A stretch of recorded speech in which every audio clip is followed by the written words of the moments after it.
नमस्कार विद्यार्थी मित्रांनो, विजन गव्हर्नमेंट जॉबवर तुम्हा सगळ्यांचं पुन्हा एकदा खूप मनापासून स्वागत. आज आपण या लेक्चरमधून 21 ते 24 ऑक्टोबरचे महत्त्वाचे करंट अफेअर्स डिटेलमध्ये अभ्यासणार आहोत. कारण की हे लेक्चर 4 दिवसांचं असणार आहे, त्यामुळे थोडंसं लेंदी असणार आहे. पेशन्स ठेवून शेवटपर्यंत लक्षपूर्वक नक्की बघा. आणि हे लेक्चर बघून झाल्यावर तुम्ही याची PDF डाउनलोड करू शकता विजन गव्हर्नमेंट जॉब ऑफिशियल या आमच्या टेलिग्राम चॅनलवरून. आता हे तर मी प्रत्येक दिवशी सांगते प्रत्येक लेक्चरमध्ये PDF बद्दल, पण तुमच्यापैकी खरंच किती जण हे PDF डाउनलोड करतायत, ते वाचतायत हे मला समजत नाही. त्यामुळे तुम्ही मला ते कमेंट करून सांगा. आणि शिवाय एक छोटीशी रिक्वेस्ट होती की जेव्हा तुम्ही ही PDF टेलिग्रामवरून डाउनलोड करता तेव्हा तुम्ही त्या पोस्टला नक्की रिॲक्ट करा, जेणेकरून मला पण समजेल की माझ्या या उपक्रमाचा किती जणांना फायदा होतोय. ठीक आहे, आता आपण लेक्चरकडे वळू. आजचा पहिला प्रश्न, मिलान सराव भारतीय नौदल कोणत्या ठिकाणी आयोजित करेल? खूप महत्त्वाचा सराव आहे हा, कारण या द्विवार्षिक बहुपक्षीय नौदल सरावाची सुरुवातच आपल्या भारतीय नौदलाने केलेली आहे. तर यावर्षीचा हा सराव विशाखापट्टणम या ठिकाणी आयोजित होणार आहे. सो या प्रश्नाचा आन्सर आहे दुसरा पर्याय. आता हा जो सराव आहे हा आहे मिलान 24. का बरं मिलान 24 नाव दिले ह्याला? तर हा 2024मध्ये होणार आहे. 19 फेब्रुवारी ते 27 फेब्रुवारी 2024 या पिरियडमध्ये आपल्या भारतीय नौदलाच्या पूर्व नौदल कमांडने मित्र विदेशी नौदलांसोबत या सरावाचं आयोजन केलेलं आहे. कुठं? तर आपल्या भारतामध्ये विशाखापट्टणम या ठिकाणी. लक्षात ठेवा, हा एक द्विवार्षिक बहुपक्षीय नौदल सराव आहे. याची सुरुवात आपल्या भारतीय नौदलानेच केलेली आहे. कधी? तर 1995मध्ये. आता मी तुम्हाला सांगितलं की हा एक द्विवार्षिक सराव आहे, म्हणजे हा 2 वर्षातून एकदा होतो, दरवर्षी नाही होत हा. आता यावर्षी 2024मध्ये होतोय, म्हणजे याच्या आधीचा 2022मध्ये झाला होता, पण तो सुद्धा सराव विशाखापट्टणमलाच आयोजित केला होता. तो सराव 25 फेब्रुवारी ते 4 मार्च 2022 या पिरियडमध्ये आयोजित केला होता, ज्याच्यामध्ये टोटल 39 देशांनी भाग घेतला होता. आणि हा जो सराव आहे मिलान 24 हा आत्तापर्यंतचा सगळ्यात मोठा सराव बनू शकतो या सरावांमधला, कारण ह्याच्यामध्ये आत्तापर्यंत आपण 50पेक्षा जास्त देशांना ह्या सरावासाठी इन्व्हाइट केलेले आहे. ओके, आता आपण या प्रश्नाच्या माध्यमातून भारताचे काही महत्त्वाचे लष्करी सराव आणि ते कोणत्या देशासोबत होतात हे एकदा बघून घेऊ. आज आपण ही लिस्ट खूप दिवसानंतर बघतोय, पण जर तुम्ही माझे लेक्चर्स रेग्युलरली बघत असाल तर तुम्हाला सुद्धा हे टेबल आता पाठ झाला असेल. तरीसुद्धा आपण अजून एकदा बघू, कारण काही नवीन एक्सरसाइज मी प्रत्येक वेळी ह्याच्यामध्ये ॲड करत असते. तर बघा, अमेरिकेसोबत आपण युद्धाभ्यास, वज्रप्रहार आणि सी ड्रॅगन नावाचे महत्त्वाचे सराव करत असतो. बांगलादेशसोबत समप्रीती, फ्रान्ससोबत शक्ती सराव गरुड आणि वरुण, इंडोनेशियासोबत गरुड शक्ती, थायलंडसोबत मैत्री सराव, मंगोलियासोबत नोमेडिक एलिफंट, जपानसोबत धर्मा गार्डियन आणि वीर गार्डियन, श्रीलंकेसोबत स्लिनेक्स आणि ऑस्ट्रेलियासोबत ऑसिंडेक्स हे दोन्ही नौदल सराव आहेत. पुढे भारत, ब्राझील आणि साऊथ आफ्रिका या 3 देशांमध्ये इब्सामार नावाचा त्रिपक्षीय नौदल सराव होतो.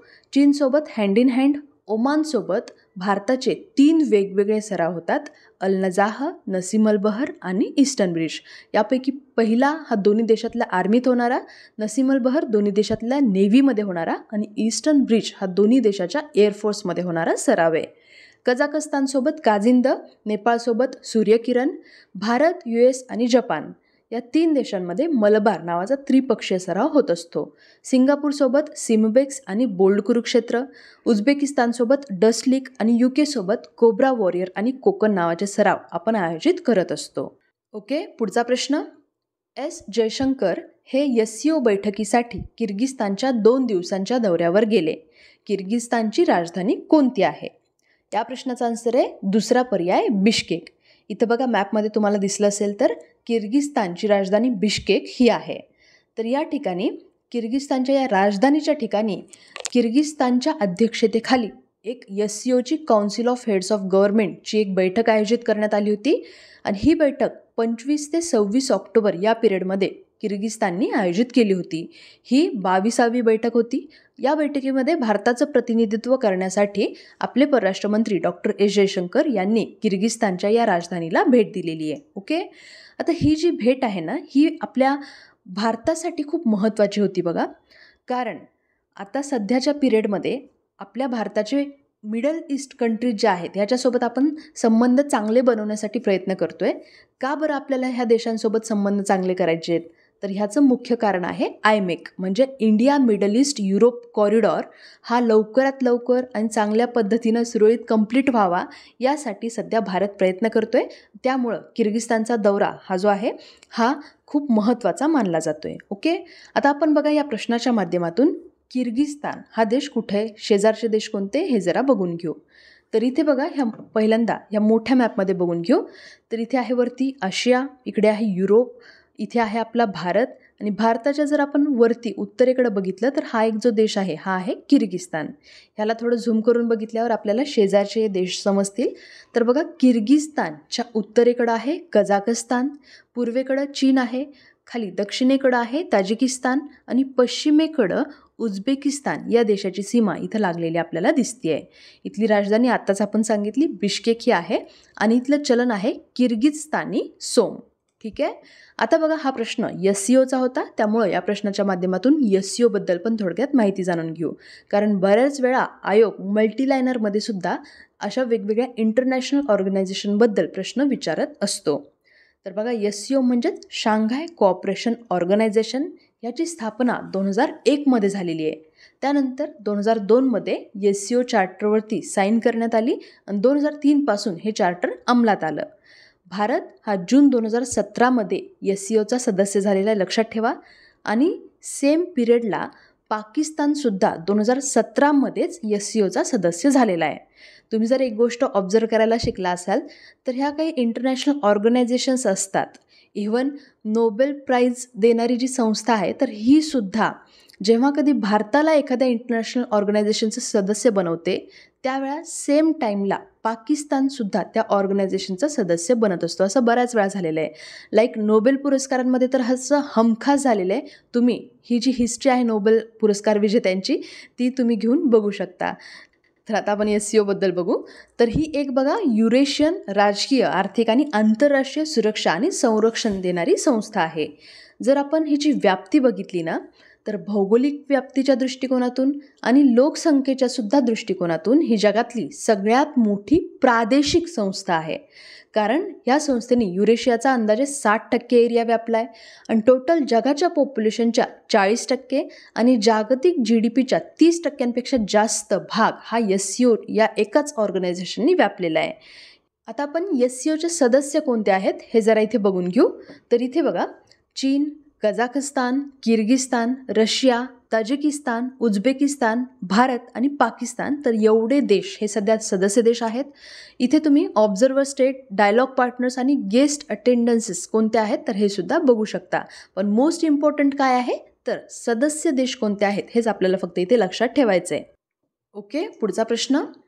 कोणत्या देशाने 40 वर्षांनंतर नागपट्टिनम भारताशी जोडणारी फेरी सेवा पुन्हा सुरू केली? या प्रश्नाचा आन्सर आहे चौथा पर्याय श्रीलंका. आता इथे बघा प्रश्नामध्येच म्हणलं आहे 40 वर्षानंतर. तुमचा जर थोडाफार हिस्ट्रीचा अभ्यास झाला असेल GSमध्ये तर तुम्हाला या प्रश्नाचा आन्सर हे हिस्ट्रीवरून सुद्धा समजू शकतं. कसं काय बरं?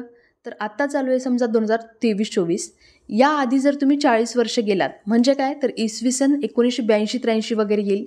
आणि तेव्हा आपले श्रीलंकेसोबतचे संबंध खराब झाले होते आणि पुढे जाऊन आपले PM राजीव गांधी यांचीसुद्धा हत्या करण्यात आली होती. तर हे जे युद्ध आहे तर हे यादवी युद्ध म्हणतात त्याला. तर या यादवी युद्धामुळं जी फेरी सेवा आपली श्रीलंकेसोबत होती तर ती बंद करण्यात आली होती आणि आता 40 वर्षानंतर भारत श्रीलंका ही फेरी सेवा परत एकदा सुरू केलेली आहे. कुठून कुठपर्यंत असणार आहे ही? तर भारताच्या नागपट्टिनम या ठिकाणापासून ते श्रीलंकेच्या काकेसंथुराई या ठिकाणांना जोडणारी ही प्रवासी फेरी सेवा आहे. आणि लक्षात ठेवा हा एक ऐतिहासिक सागरी मार्ग आहे या आपल्या दोन देशांच्या मध्ये. ह्याच्यामुळं काय होणार आहे तर पहिलं ह्याचं उद्दिष्ट म्हणजे आपले श्रीलंकेसोबतचे जे संबंध आहेत हे चांगले होतील, पर्यटनाला चालना मिळेल आणि जो स्थानिक व्यापार आहे जे लोकल बिझनेस आहे तर ह्यालासुद्धा या मार्गामुळे चालना मिळू शकते. हे जे डिस्टन्स आहे या मार्गाचं फक्त 110 किलोमीटर लांबीचा हा मार्ग आहे. लक्षात ठेवा 1900च्या दशकाच्या सुरुवातीपासून ही जी सागरी जी सेवा होती किंवा ही जी फेरी सेवा होती तर ही अस्तित्वात होती. तेव्हाचं याचं नाव होतं चेरिया पाने. तर लक्षात ठेवा चेरिया पाणी नावाची ही सेवा 1900च्या दशकाच्या सुरुवातीपासून अस्तित्वात होती आणि आता ही परत एकदा सुरू करण्यात आलेली आहे. बंद का बरं केली होती? तर 1982च्या श्रीलंकेच्या यादवी युद्धामुळं ही फेरी सेवा बंद करण्यात आली होती. ही जी सेवा होती ना पूर्वी, तर ही इंडो सिलोन एक्सप्रेस किंवा बोट मेल होती, जी की चेन्नईपासून ते कोलंबो या पिरियडमध्ये ती चालू होती. पण 1982ला ती बंद केलेली आहे. ओके. आता या प्रश्नाच्या माध्यमातून आपण थोडा श्रीलंकेचा पण मॅप अभ्यासून घेऊ.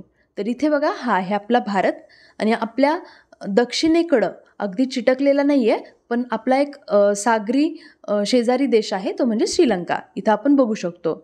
श्रीलंकेच्या बघा 2 राजधान्या आहेत. एक आहे प्रशासकीय राजधानी, दुसरी आहे व्यावसायिक. प्रशासकीय राजधानी आहे श्री जयवर्धनेपुरा कोट्टे आणि व्यावसायिक राजधानी आहे कोलंबो. आणि श्रीलंकन रुपया हे श्रीलंकेचं चलन आहे. ठीक आहे. पुढचा प्रश्न, one nation one student ID कार्डचं नाव काय आहे? या प्रश्नाचा आन्सर आहे फर्स्ट ऑप्शन, अपार ID.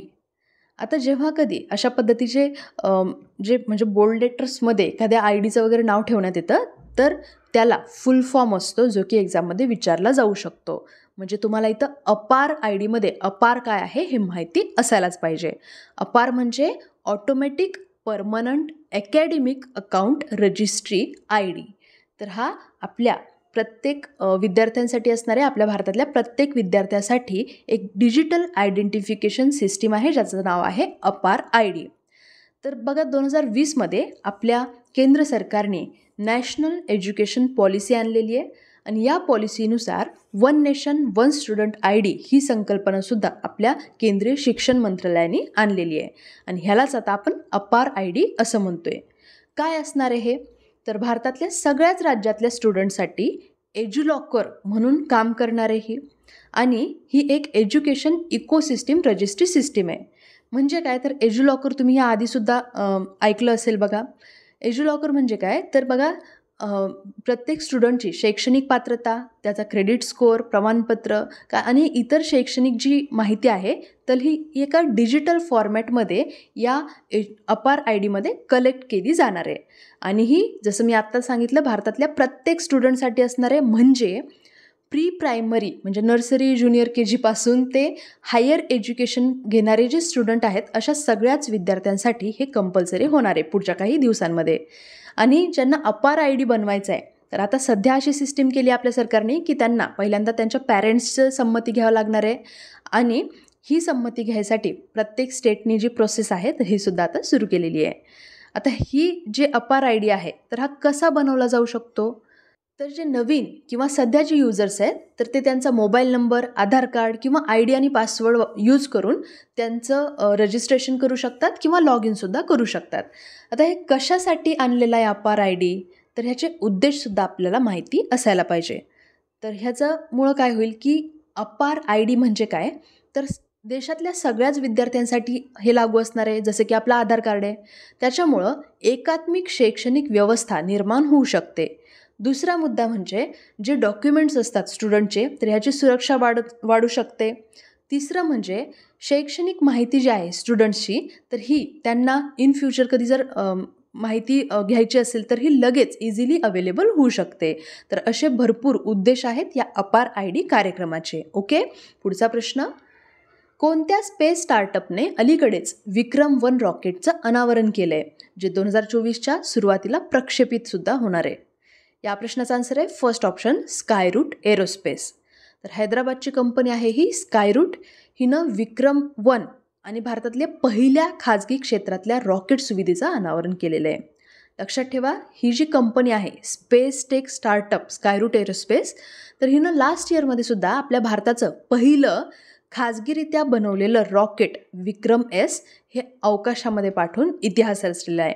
आणि आता 2024च्या फर्स्ट काही वीक्समध्येच किंवा पहिल्या 2-3 महिन्यामध्ये ते ऑर्बिटल स्पेस लॉन्च व्हेकलसुद्धा सुरू करण्यासाठी तयार आहे. तर अशी ही कंपनी आहे स्कायरूट एरोस्पेस, जी की हैदराबादची आहे. तर विक्रम-1 काय आहे याबद्दल पण थोडक्यात आपल्याला माहिती असायला हवं, कारण या स्कायरूटनी विक्रम-1 आणि भारतातल्या पहिल्या खाजगी क्षेत्रातल्या रॉकेटच्या सुविधेचं आता अनावरण केलेलं आहे.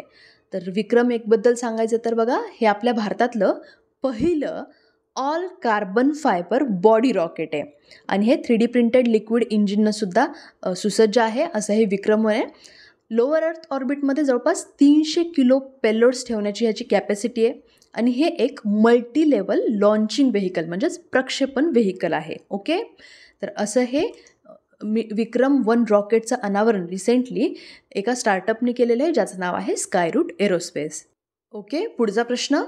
धोर्डो गावाला UNWTOद्वारे सर्वोत्कृष्ट पर्यटन गाव म्हणून गौरवण्यात आलं आहे. ते कोणत्या जिल्ह्यात आहे? या प्रश्नाचा आन्सर आहे तिसरा पर्याय कच्छ. तर धोर्डो हे गाव गुजरातमधल्या कच्छ या जिल्ह्यामध्ये आहे. याला रिसेंटली UNWTOकडून सर्वोत्कृष्ट पर्यटन गाव म्हणून पुरस्कार देण्यात आलेला आहे. UNWTO म्हणजे काय? तर United Nations World Tourism organisation.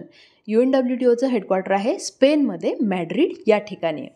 तर हे जे गाव आहे ना, तर या गावाला पुरस्कार मिळाला आहे म्हणून आपल्या PMनी सुद्धा ट्विट करून ह्या गाववासियांचं ह्या गावाचं त्यांना कॉंग्रॅच्युलेट केलेलं आहे आणि त्यांनी 2009 आणि 2015मध्ये जेव्हा या गावाला व्हिजिट केलेली होती तर तेव्हाचे सुद्धा काही पिक्स त्यांनी शेअर केलेले आहेत.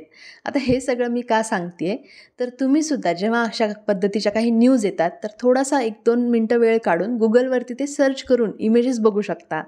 कारण जर तुम्ही असं केलं तर तुम्हाला ह्या न्यूज संबंधी जो सगळा डेटा आहे तर हा आपोआप लक्षात राहील. घोकंपट्टी करायची अजिबात गरज पडणार नाही. ठीक आहे.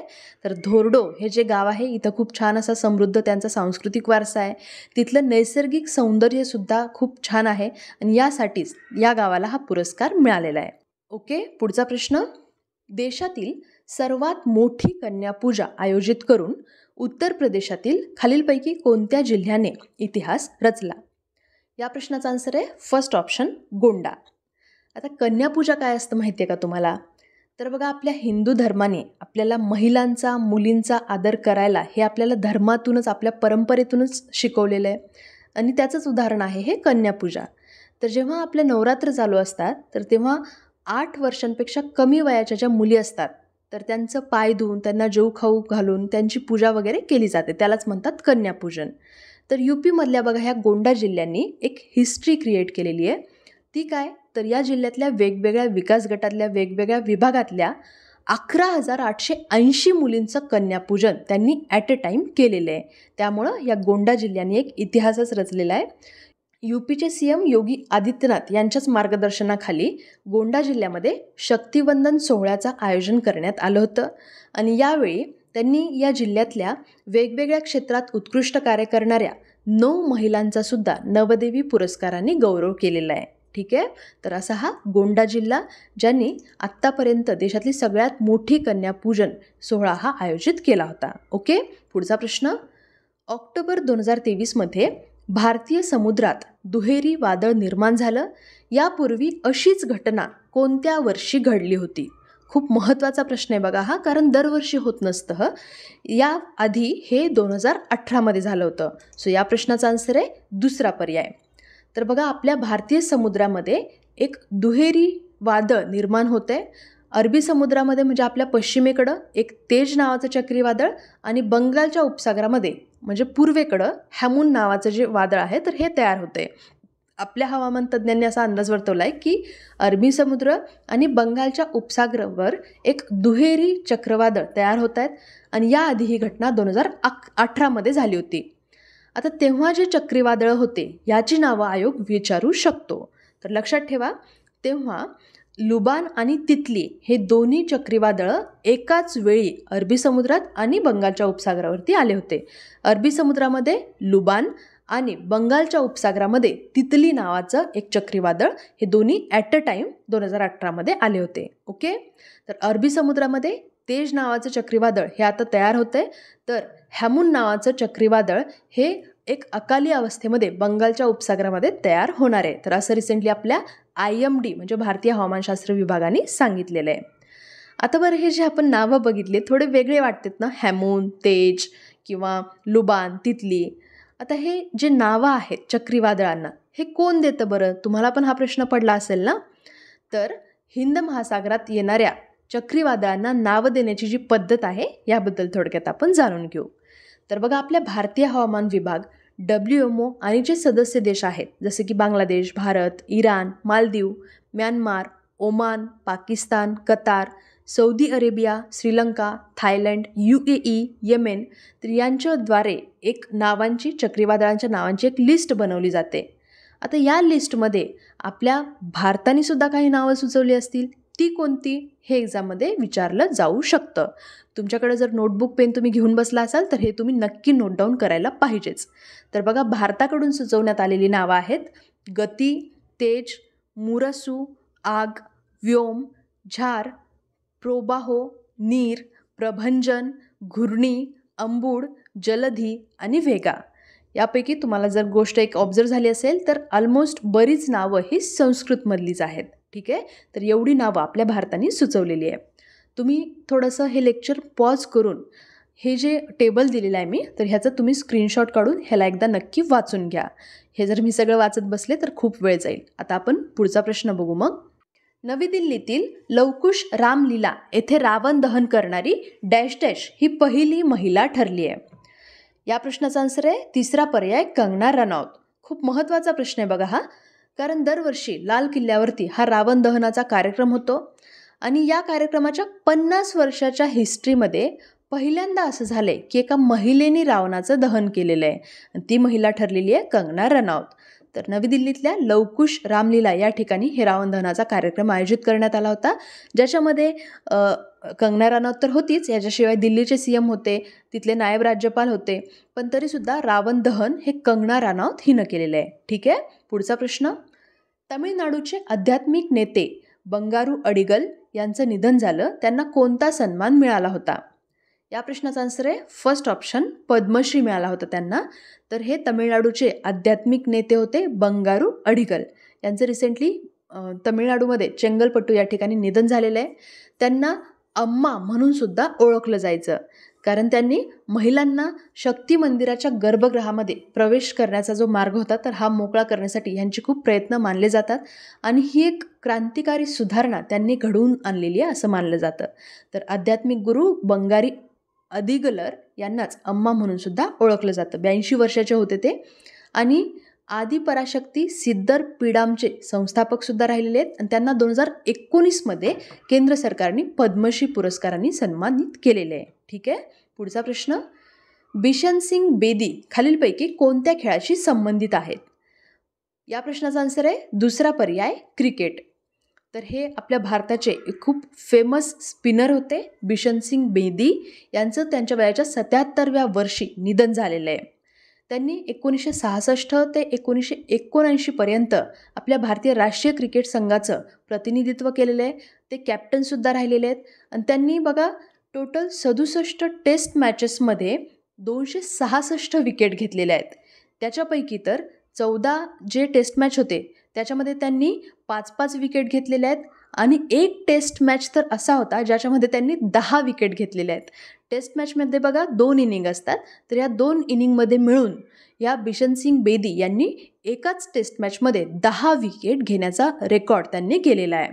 1975 ते 1979 पर्यंत त्यांनी टेस्ट मॅचमध्ये भारताचं आणि 1974 ते 82 पर्यंत दिल्ली रणजी संघाचं नेतृत्वसुद्धा केलेलं आहे. तर असे फेमस कॅप्टनसुद्धा राहिलेले आहेत ते बिशन सिंग बेदी. यांचं रिसेंटली निधन झालेलं आहे. ओके, तर आज आपण या लेक्चरमधून 21 ते 24 ऑक्टोबरचे इम्पॉर्टंट करंट अफेअर्स डिटेलमध्ये अभ्यासलेले आहेत. तुम्हाला आजचं लेक्चर समजलं आहे का? मला कमेंट करून नक्की सांगा. आणि हां, जर तुम्हाला काही या लेक्चरशी रिलेटेड किंवा सिलेबसशी रिलेटेड काही इतर सब्जेक्टशी रिलेटेड डाऊट असेल तर तुम्ही आम्हाला मेल करून विचारू शकता किंवा टेलिग्रामवरती सुद्धा मेसेज करून विचारू शकता. ठीक आहे, तर आता मी इथेच थांबते. लवकरच भेटूयात पुढच्या लेक्चरमध्ये. जय हिंद, जय महाराष्ट्र. धन्यवाद.